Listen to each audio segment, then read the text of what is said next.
Pada episode sebelumnya, kita berbicara tentang kondisi berbahaya ketika organisasi terlihat sibuk, mesin sudah menyala, tetapi perjalanan tidak pernah benar-benar dimulai.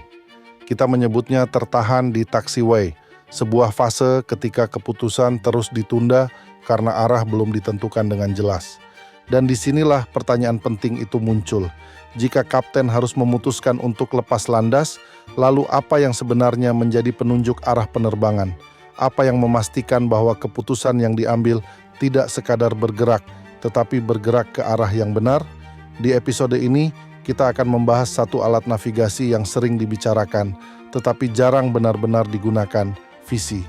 Hampir setiap organisasi memiliki visi. Kalimatnya indah, terdengar inspiratif, dan sering dicetak besar lalu digantung di dinding kantor. Namun ada satu pertanyaan sederhana yang jarang dijawab dengan jujur. Apakah visi itu benar-benar digunakan atau hanya dibaca sesekali? Dalam dunia penerbangan, tidak ada yang namanya visi simbolik. Tujuan penerbangan tidak boleh ambigu. Tidak ada pilot yang diberi instruksi untuk terbang ke arah yang menginspirasi. Koordinat harus jelas, arah harus pasti, dan setiap keputusan di kokpit harus mengacu ke sana. Masalahnya, banyak visi organisasi ditulis seperti puisi, indah tetapi tidak operasional.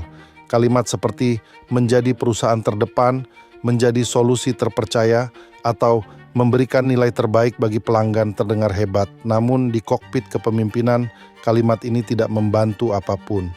Visi seharusnya berfungsi seperti clearance. Ia adalah izin lepas landas.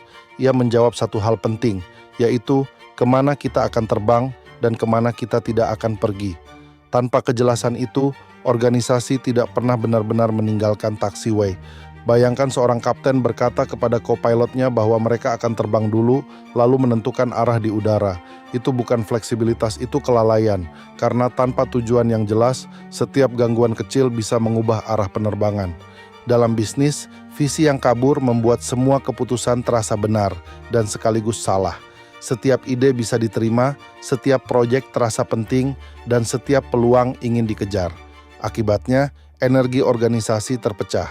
Banyak bergerak, tetapi sedikit yang benar-benar sampai. Visi yang baik tidak harus puitis. Ia harus membatasi.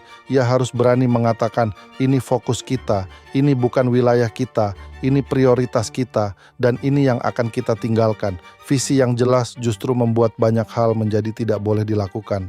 Tanpa visi yang operasional, pemimpin akan terus berada dalam mode reaktif. Pasar bergerak, lalu panik.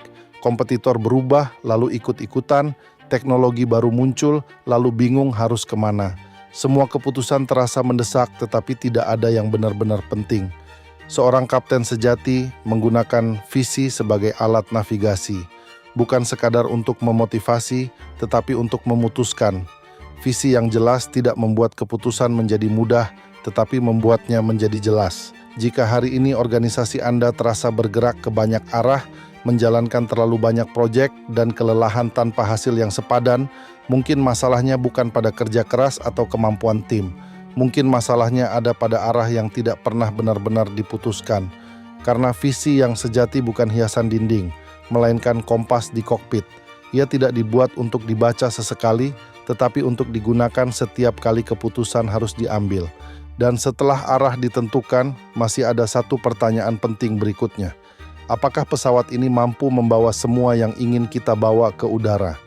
Di episode selanjutnya kita akan membahas tentang beban, kapasitas, dan mengapa banyak organisasi gagal bukan karena kurang ambisi, tetapi karena terlalu berat untuk terbang sebelum perjalanan benar-benar dimulai. Terima kasih sudah meluangkan waktu untuk mendengarkan episode ini.